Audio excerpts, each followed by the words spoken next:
Jayeshbhai Kariya, trustee presidency school. Gujarat માધ્યમિક ઉચ્ચ માધ્યમિક શિક્ષણ બોર્ડની આજથી ધોરણ 10, ધોરણ 12 સામાન્ય પ્રવાહ અને ધોરણ 12 વિજ્ઞાન પ્રવાહની પરીક્ષા શરૂ થવા જઈ રહી છે. કુલ 1,53,290 વિદ્યાર્થીઓ જિલ્લામાંથી પરીક્ષા આપી રહ્યા છે.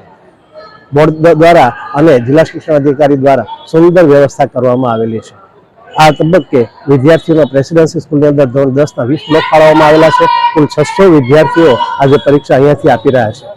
વિદ્યાર્થીઓને આવકારવા માટે શિક્ષક ભાઈ બહેનો અને વિદ્યાર્થીનીઓ કુમકુમ તિલક કરી તેમને આવકારે છે અને ઠંડા પીણું પીવડાવી અને તે લોકોને હળવા કરે છે. સાથે વિદ્યાર્થીઓ માટે રેડ કાર્પેટ પાથરી માતા સરસ્વતીના આશીર્વાદ લઈ અને ક્લાસરૂમમાં જાય અને કોઈ પણ પ્રકારની તકલીફ ન પડે તેવી સુંદર વ્યવસ્થા કરવામાં આવેલી છે. કોઈ પણ પ્રકારની ગેરરીતિ ન થાય એ પણ ધ્યાનમાં રાખવામાં આવે છે. સાથે સાથે દરેક ક્લાસને સીસીટીવી કેમેરાથી સજ્જ કરવામાં આવ્યા છે અને વિદ્યાર્થીઓ હળવા વાતાવરણની અંદર પરીક્ષા આપી શકે. ભૂલથી કોઈ સાહિત્ય લઈને આવ્યા હોય તો એના માટે પશ્ચાતાપ પેટી પણ રાખવામાં આવેલી છે. અમારો સમગ્ર શાળાનો સ્ટાફ વિદ્યાર્થીઓને આવકારવા માટે ખડે પગે રહ્યો છે.